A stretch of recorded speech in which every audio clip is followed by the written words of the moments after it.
Today's webinar is on Avalara sales tax, and this works for Dynamics GP, Dynamics Nav, Dynamics 365 Business Central, and even Dynamics 365 CRM. We're really excited to have our friends here from Avalara. They've been working with Endeavor in support of our clients for a number of years, and really we feel they're the go-to player when it comes to dealing with U.S. state taxes, use tax. And today's agenda: why collect taxes? What's the risk of not collecting? We'll get into a demo, and then at the end we'll come back to myself talking about an assessment that we've been able to broker with Avalara for those that are on the call today. So thank you for joining today. And if you're watching a recording but registered, too bad you couldn't make it. And if you're watching one of our recordings on YouTube or on our website, the special promotion is probably not available to you, but please reach out to Endeavor and we will be happy to see what we can work out and find some magic.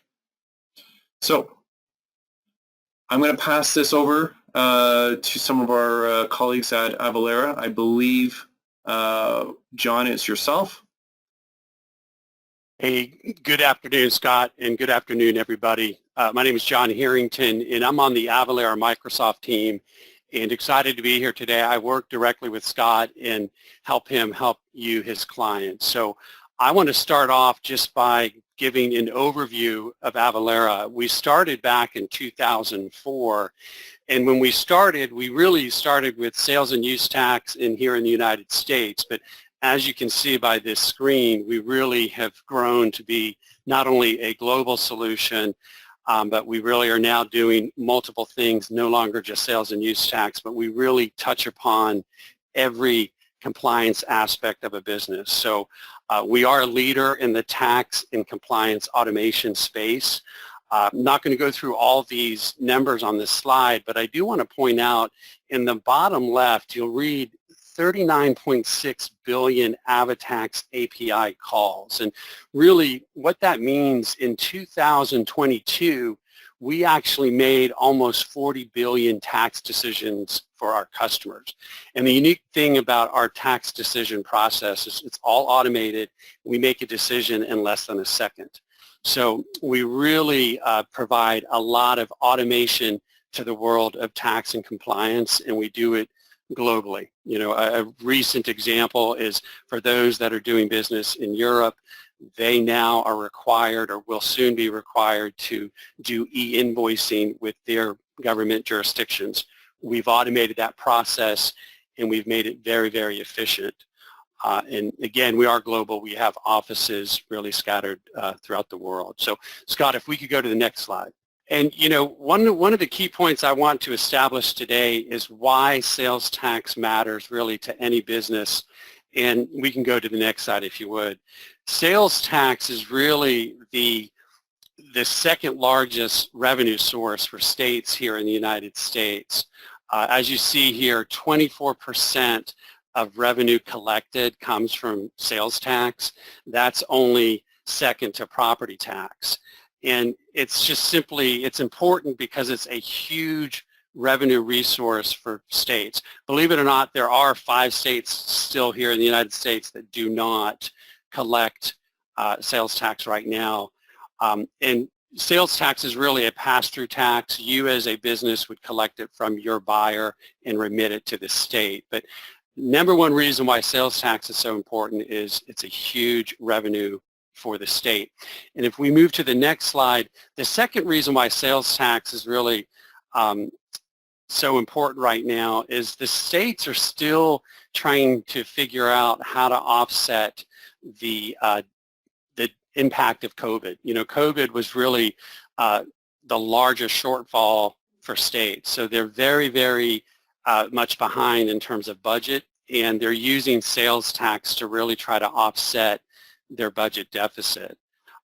If we go to the next slide, really, I'm sorry, yeah, right here, I just want to kind of reiterate that because sales tax is the number, or I should say the number 2 revenue source for states, and because so many states are operating in a budget deficit, they're starting to get very aggressive with how they respond with sales tax. Not only have we seen a huge increase in the number of sales and use tax audits, but they're also really starting to tighten up the rules of economic nexus.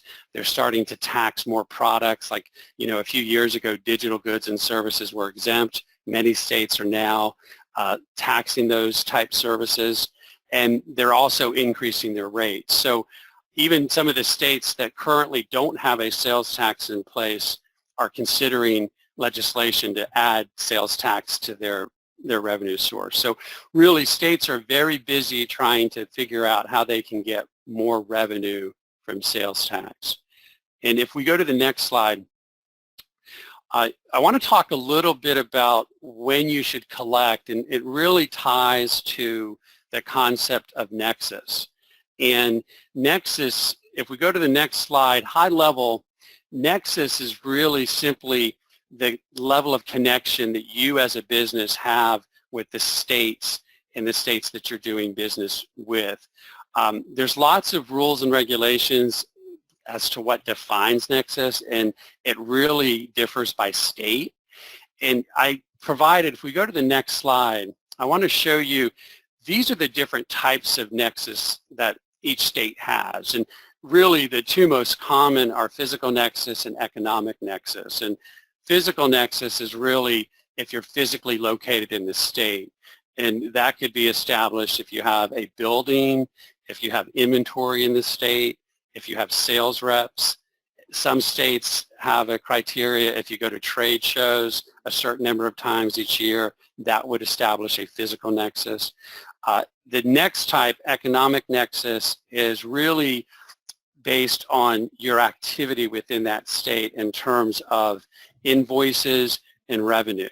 And again, every state has a different criteria, but they're looking at the number of invoices that you have processed with the ship to in that particular state. And in addition to the number of invoices, they're looking at the total revenue you've generated for that particular state. And then the other types of nexus are a little bit less common, but they're still things that you should consider. Click-through nexus, if you're working with an in-state business, maybe that in-state business is feeding you leads and you're paying them some type of commission, or you're paying them a fee for their assistance, that could establish nexus. And then if you have an affiliate that has a physical presence within a state, that could require you to also become registered with that state. And then if you're working with a marketplace like Amazon or eBay, they are required to report sales, and just by nature of doing business with them, that could create nexus. So if we go to the next slide, I'm not going to go through this list, but my point in sharing this is there is a growing list of activities that will create nexus. And that's part of the reason we have this call today, is Scott and I can help you. If you're concerned about, hey, do I have nexus, really, reach out to Scott and he can help you evaluate whether or not you have that with Avalara's assistance. But any one of these activities could generate and trigger nexus in a reporting requirement for your business. Yep. So we're a little bit sneaky. The economic nexus of $500,000 and above is an easy one. So you're managing your sales by state, and some of these other ones, you can see the level of aggression of the states are trying to play with the rules. And so what happens is they update these rules and they notify everyone, but really who's watching for these notifications? And that's also where Avalara comes in, that you're coming into their news feed and their instant updates to the applications, so they can start doing the calculations and remittance tracking on your side. Right. And again, just kind of look through this list and just think through, okay, if I'm doing this, the next question is I need to look at the level of activity, because it could trigger a new nexus requirement for you.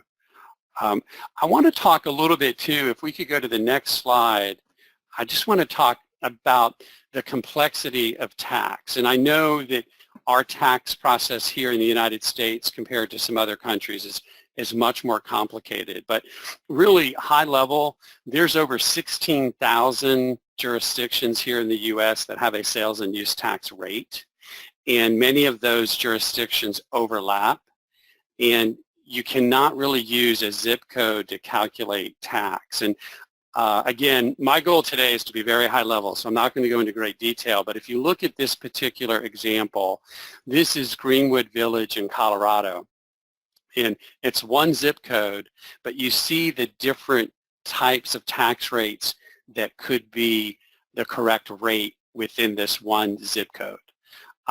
We do what we call rooftop rates here at Avalara, so we always use a full address to calculate the tax and the rate, and that's really the only way you can create the absolute most accurate rate is by a full address lookup. So my goal in sharing this with you is it's very complex to know what the right rate is based on where your customer is located, and we provide that with our rooftop rate, which is based off address. The second element that makes tax so complicated in the United States, if we go to the next slide, is whether or not you are selling to exempt entities. And exemption certificates is a very complicated item to keep on top of. If we go to the next slide, you know, if you're selling to a reseller, or if you're selling to an exempt entity, or if you're selling to a manufacturer, there's all these different reasons why your customers might be exempt. So the first thing is you really have to understand all the rules and regulations around who can be exempt and who's not exempt. And then in addition to that, you have a variety of different forms. You have to collect the form, you have to validate the form, and then you have to maintain it. Like, I'm based in Florida, so down here in Florida, our exemption certificate expires every year. So if you're dealing with an exempt entity in Florida, you would be obligated and required to collect a new certificate every 12 months. So there's a lot of different rules about expirations and the type of certificate, so you have to maintain. Another thing that makes it complicated is, you know, many times businesses are kind of scattered. They might have different branch locations, and then they might have a headquarters, and that makes just collecting documents a little bit more challenging. But back to one of my original points is the reason why these exemption certificates are so critical is because of your audit exposure. If you don't have the right form on hand, you really are exposing your business to an audit and penalties and interest. If you read the letter of the law in most states, it requires that the exempt document needs to be established and on file at the time of sale. Few years ago, many auditors were very flexible, and if they came to audit you and you didn't have that form, they'd give you, you know, some time to get the form. Nowadays, many auditors are really much more strict, and if you don't have it on file, then they're not allowing you to go back and collect that. So it's just really critical to make sure that you have the right exempt documentation at the time of sale to avoid any kind of audit exposure. And John, I'm just going to move this slide for a sec. Talk about audit exposure as well. Tracking this level of granularity of all these different color-coded taxes, to be able to defend that if a state comes after you because they're hungry for tax funds, or they challenge to say you have economic nexus and therefore should have been collecting taxes and therefore taxes are due, pay me now. How you're going to calculate that working backwards or defending what you've done is going to be quite a challenge. And so if these states are getting that much more aggressive, you got exemption notices plus the calculations. If you're doing some decent revenue across various states, even on a state-by-state basis, now is the time to start getting your tax compliance ducks in a row. Absolutely. No, that's right. And Scott, I was going to say we can kind of transition. Again, my goal today was just to be very high level. I'm happy to go into great detail for anyone that's interested, but I wanted to give more time to Will, who is our product engineer here at Avalara, and he's actually going to provide a live demo of Avalara. So, Thanks, John. Let's take our cameras off and we'll transition this over to Will. Yep. Absolutely. When we get installed into any of these systems, our intent is really to kind of set aside the core functionality. So again, whether it's Business Central or Finance or, Sales, GP, Nav, any of those different kind of components, we're essentially setting aside the main functionality of those systems and now pushing everything over to the Avalara tax engine. So your ship froms, your ship tos, the products, the quantities, amounts, customer numbers, all those different details come over to us. We're typically making calls at, depending on the system, quote, order, and invoice as they would roll through. And then, we're going to show tax on screen real time as soon as you guys are saving off those different orders and invoices. When customers save through that final invoice piece, that's when it also posts to the AvaTax engine and would be able to be there for reports and returns if our customers are utilizing those services. Most of these systems have hooks directly into our exemption management tool as well, so we can still leverage the exempt status of their customers, manage the certificates in AvaTax, but still have all that visibility here in the main systems themselves. So there's nice ties into our other tools to kind of run through and talk back and forth without actually having to leave the main system here. When we get installed, again, depending on the system, most of the cases you're going to get this new Avalara entry. You'll have an AvaTax option in here, a couple of different setup and configuration, different utilities depending on what we're running through. But really, the first time through is really just defining, essentially getting it to talk to AvaTax, right? So there's an account number and a license key. We pointed towards either Sandbox or Production AvaTax. You're going to have a company code on the AvaTax side of the fence to be able to push all these things over. The real big case in this particular system, we have this tax area code that we create called AvaTax, and that's again what's going to set aside that core functionality and now push everything over to us. So it makes it easier. You guys no longer have to maintain separate tax area codes for all the different rates and all those different complexity things. AvaTax is going to maintain all those on our side, right, and having that data pushed over to us. There's also address validation built into here as well for both US and Canada.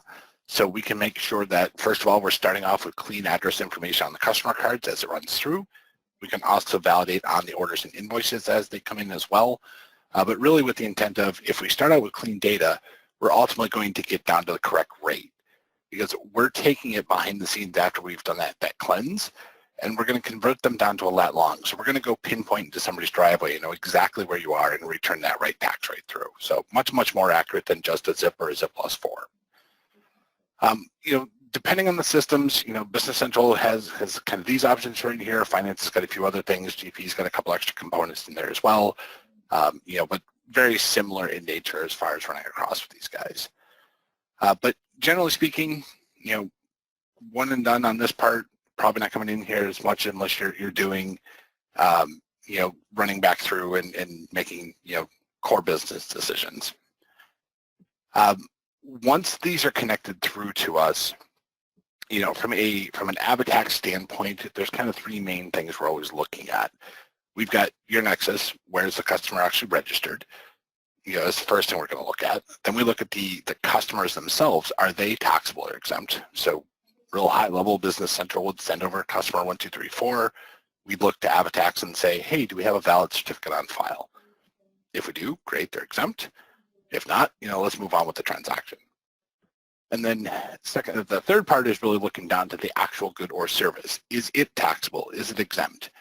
Maybe there's reduced rates or thresholds. That kind of core logic can be mapped within, again, typically the different systems, again, Finance, Business Central, GP, et cetera, to define essentially your codes to our codes. And then we can make sure we're understanding and maintaining what that tax logic is going forward. So pretty easy to run through, as we're looking at some of those kind of different components in here. When we're looking at the actual goods or services, most of the system have a similar grid of this nature to be able to really define, and again, just within the confines of the system, sometimes these guys have different categories and whatnot, but these are all just procedural drop-downs. So you're going to come through and define, whether it's your item, your specific code, and then this third one is the Avalara tax code. So these codes are all proprietary to us, but again, behind the scenes, we're going to know across the board taxable, exempt, reduced rates, thresholds, etc. Default logic for us is to treat things as tangible personal property, so taxable thing based on whatever that jurisdictional rate is. You're basically mapping your exceptions, right? So if you've got things like shipping or install or repair, any of those kind of different things, SaaS, right? All those kind of different components are going to have some varying taxability somewhere, and we want to make sure that we're defining those things correctly, right? So as part of the initial configuration is really just, again, defining those particular things. A lot of times customers tend to go to more of a kind of a group concept, make things a little easier through. But if what I'm selling is always just tangible personal property, don't need to map those. But definitely want to come through and define those special things as you're kind of rolling through as part of your initial setup. So this is one of the behind the scenes areas you run through. Like I said, finance has a very similar grid to this running through. GP does it right on the actual customer card, as you roll through there. So again, similar functionality, just slightly different areas to kind of hit through with those things. The other place you're going to see us here is over on your customer cards. So as we're kind of running through here, and again, in a perfect world, we would want the customers to be taxable here within the various systems. And now we push that customer data over to Avatax with the calculation, and we would recognize on that side, hey, do we have a valid certificate on file at time of transaction? It can certainly still override if we absolutely needed to, but the reality of that is if I override from the main system, we're just very broadly saying they're exempt, right? Versus if I'm actually using Avatax to manage these, yes, we have a certificate in Washington, for example, but I also, if I ship into North Carolina, I should be taxed in North Carolina for this customer. And so we don't have one of those on file. It's also going to help me with things like the Florida resale certificate that expires every year. We can track that level of granularity in Avatax. You can't do that natively in the systems here, right? So it gives us the ability to kind of tie those different components together. But, as we're kind of looking at some of the places behind the scenes here, you've got kind of the core addresses in place. We can validate out those addresses again, so we're making sure that we're starting out with clean information, right? So we can validate these through. This just did a real-time call to my Avatax engine to make sure what we entered is actually good, right? So we can see mine validated successfully. If I needed to change this, it would have given me a new address and kind of sent that back through. So it's another nice way to just start out clean, right? And we can do this again. All the systems do the same basic concepts. But then you've also got the hooks in here for the exemptions component. So again, perfect world, customer taxable here. If I know they're exempt, we can actually push the customer data over to my Avatax engine. I don't have to set anything up, right? It just goes there automatically. It just saves me time. I don't have to jump into the other application. We can also send out requests for the certificate. So this would send my customer an email so they can fill out the details and get that information back. And then thirdly, we can pull back the certificates so we can actually see what certificates that we've got on file here. So I can pull this down. This is going to show me the actual document that I've got in Avatax for this customer. And so I've got, again, visibility to all of my exempt status without actually leaving the engine. And again, this works, again, Business Central, Finance, GP does the same thing to be able to kind of tie in and bring this component back to our other tools. So, really, again, just nice hooks into the systems as far as running through and being able to manage those different components. But those are really kind of the behind the scenes pieces. When we're running and we're building out, the actual transactions, and again, in most cases, we can do a quote, order, and invoice as these kind of run through here, and we're kind of building out your document. At this stage of the game, we're trying not to get in the way of what's going on. So there's a lot of different components that go on within the transaction. We don't want to get in the way of what's truly there, right? So as we're kind of running through here, really it's just your normal day-to-day. We're going to come in, somebody's going to buy a thing, right? And what you'll see here when these kind of kick through, really the only place you typically see us is something like this tax area code. right? So we're very much behind the scenes. In this particular scenario, right now I'm going into my Washington address, and this was my exempt Washington customer, right? So the trigger on here is the actual save, but I'm going to just run my statistics here so we can kind of show you this. So right now you can see this exempted out my amount, right? Because we've got a valid certificate on file. I'm shipping into my Washington address, right? So as to kind of give you a general idea of just how quick this is here, if I flip this over to my other address, right, we'll go to my North Carolina one where I did not have a certificate. We do that same kind of process. Now you can see here I actually have tax. So again, real-time hits as far as running through. If I want to get into the details of what actual levels of tax rolled out, right, there's all the different layers that broke out here. And we can see all my different names, tax, the rates, right? All these things are stored on the Avalara side. But again, a lot of things happening under the hood here. We just don't want to get in the way of the actual transactions as they're running in. Right? So trying to make this as simple as possible and just let you go about your day-to-day without having to worry about sales tax. And the ongoing maintenance, of course. Yes, certainly. Yes, because when we go through and we look at all these different rates, I mean, they change every month. I think it was July, Washington had like 46 rates that changed. Those are things that you guys no longer have to do, right? Now it's maintained by Avalara. You're just sending in your ship from and ship to addresses. We're going to know what those rates are in those different places. So, this is really, again, kind of the front end, the normal day-to-day piece of things. When we kind of look at the kind of the back side of things here, over on the Avalara side, the engine back here is really just, typically speaking, you're here for the initial setup of things. If you're managing certs, if you're utilizing our return services, those would be the reasons why we'd be kind of here on the AvaTax part in addition to running reports as well.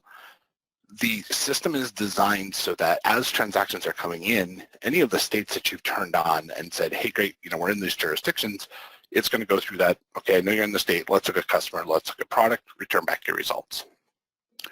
If we have a transaction in a state where you aren't yet registered, the data still comes over to us. We're not going to calculate tax. Certainly don't want to do that. There's, you don't have any way to give the money back, and the states tend to frown on that a little bit. But you get to track here really how your business is doing. So gray on this map means that you're either already registered or you haven't yet hit 80% of a state's threshold. If we're yellow on here, that means you're within 80%. Now I can make an informed decision. Right? I'm 19 grand off. I've got 2 months. Maybe I want to think about this one. Versus the orange guys, these are ones we've exceeded those state's thresholds. Right? So perhaps want to think about getting these guys squared up. We're looking at all the different states' thresholds as they come in. Most of these states are looking at both taxable and exempt sales, where sometimes there's a number of transactions that come in. They're different, reporting periods, whether they're a calendar year or like Mississippi does rolling 12. Right? All these things we're watching, purely informational, just to kind of give you an idea of what's going on with the business. Right? So the transactions as they come in from, again, GP, Business Central, Finance, those are all real time. This gets updated daily with all that transactional data. So pretty much up to date, snapshot of what is the business doing, and now I can make informed decisions as far as what's going on with that process. But that all starts with the initial where you collect tax, right? As part of your initial setup is really just defining, again, where are we? So as we're kind of coming through here and looking at the different components, these are really all just a checkbox as they're going to come through. So anything in the U.S. is under sales and use. If you happen to do Canada or anything else international, it's under VAT GST. And these are really just check the box, right? Add the regions. These are real time. So next transaction through, automatically going to start, calculating tax there. And so very, very easy to maintain. You do get the flexibility in those kind of more fun states like Alabama and Colorado and Louisiana, those home rule states, right? You can turn on those separate localities, the different states, counties, and cities, depending, in those specific states to be able to help you, drive how your actual Nexus settings are. So very easy to maintain, again, real time as it rolls through. And really, again, the only difference between on the US side and when you get into, the Canada International is, are you established and are you importer of record? Right? So that is kind of, part of your initial, the first thing we're going to look at is the transactions come through. So definitely an important thing based on how you're set up. All that transactional data, when we save into the those invoices, when we save those invoices back in, again, GP, Finance, Business Central, everything posts here into the AvaTax piece. So we're going to be able to see your invoice numbers and those invoice dates, whether or not there was a certificate that applied. We have this concept of an entity use code. These are the reasons why they're exempt: government, manufacturing, resale. You've got that customer number that's coming across, right? So that's tied to the customer number in the different systems. We're looking at that in combination of your ship to, right? To find out, hey, did we have a valid certificate on file?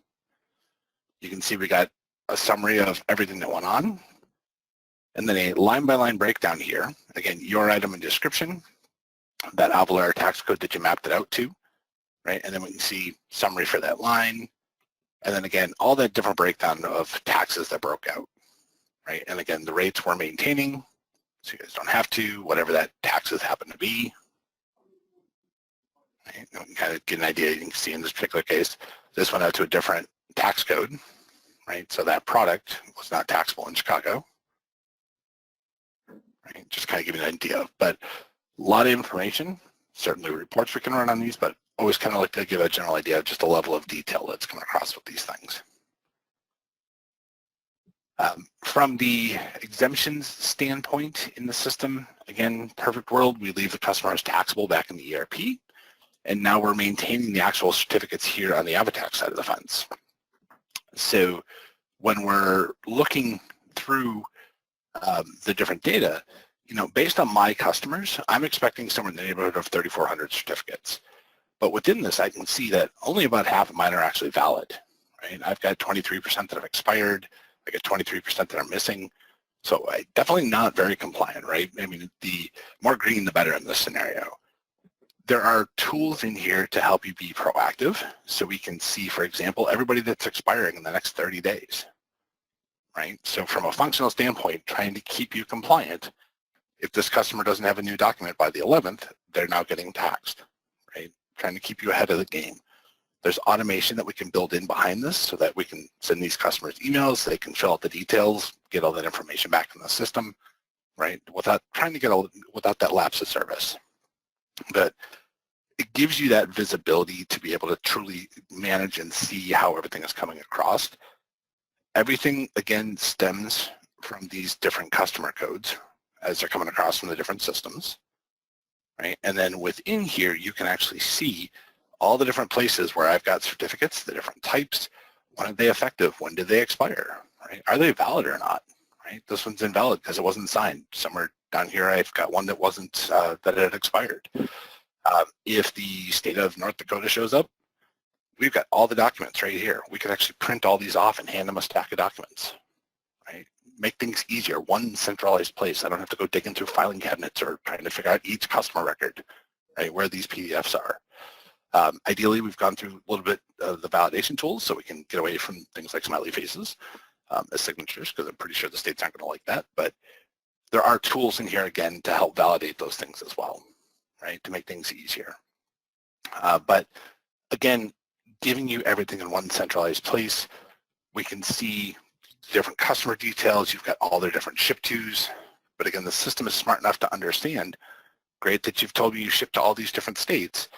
I don't have documents in these states. So for example, if I were to ship to Florida, they would be taxed, right? Just trying to help you stay ahead of the game.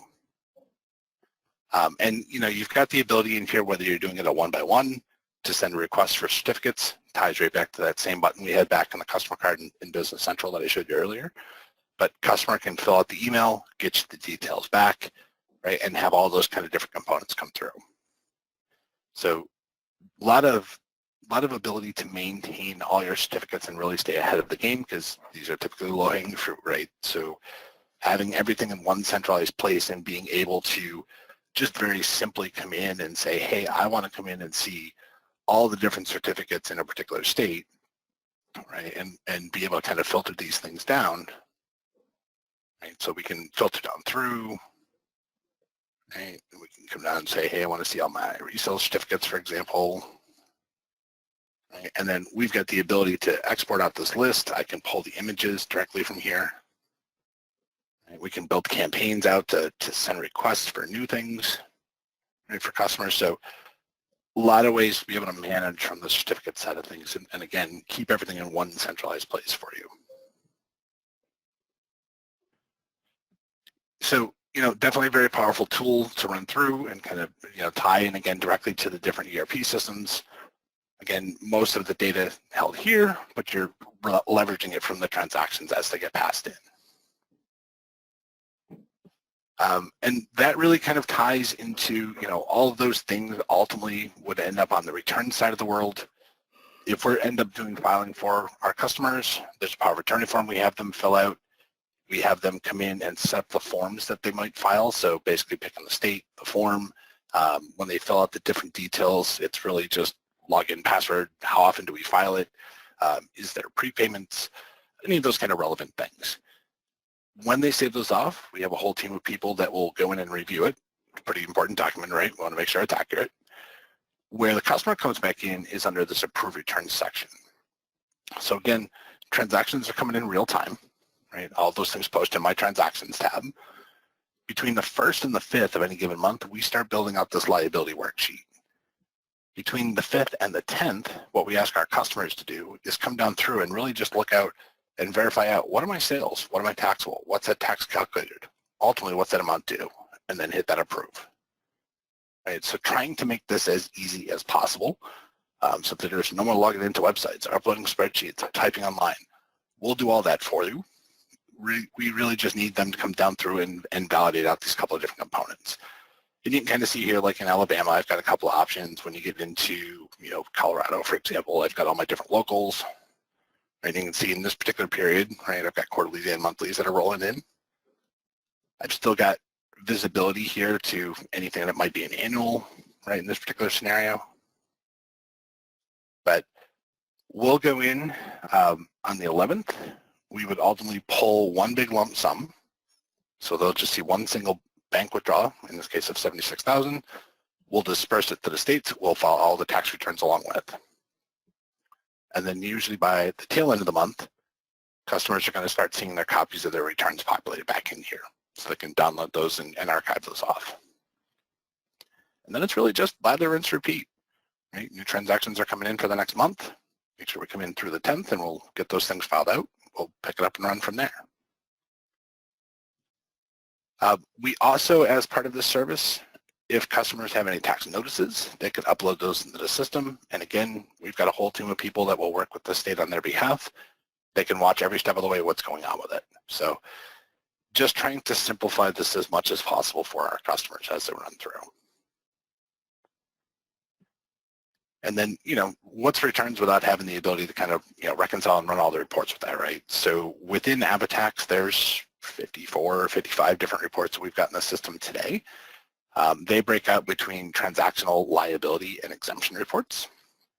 And as my system catches up here, you'll have the ability to really kind of filter out through different types and running down through with things to make sure that ultimately we're getting good details, right, as far as kicking through here. Apologies here, try this again. The information as it rolls through, if we want to look at, you guys can make any of these favorites. There's things that will be within the transaction side, right, different types of reports, a lot of different kind of flavor depending on what you're looking for, just different layers of detail. And, tons of different filters. You can break these down by different companies, et cetera, right? But I have the ability to say, hey, depending on the size, if we want to see if they're smaller enough, we can show them here on screen. If they're larger, there's a downloads tab that they would end up. But they're largely giving you things more summarized to kind of run through in this particular case. So I can see, by invoice as it would run through, right? The different sales discounts. In this case, these are all hyperlinks I can kind of drill down through if I really want to get similar to the details back in what we saw back on the transactions tab earlier. And then when you get into kind of the reporting side of the world, similar kind of functionality as you run through, right? Different reports, different types. California, Colorado get their own level of details, right? Pretty complex returns in general. But you know, if we're doing kind of the filing for you with these, the data that gets kicked out here looks kind of like this guy. It's an end-to-end report that will show you, hey, you know, for this particular period, right, we're going to have the ability to see the frequency and the form and the description as we're running in. Sorry, there we go. So we can see the form, we can see the description, you've got the liability for the month. We can see we're managing credits, so you can see what's been used and what hasn't. You've got all your sales data, right, what was taxable and what wasn't. You've got your consumer's use if we're bringing in any kind of purchase data. And again, depending on the system, some of the system have hooks directly built in to do purchase orders and invoices and vendor bill compares. Some are, you might need to import the data in, you know, as those things kind of run through here directly into Avatax, but we can track against and report those. You get your seller's use for your out-of-state sales.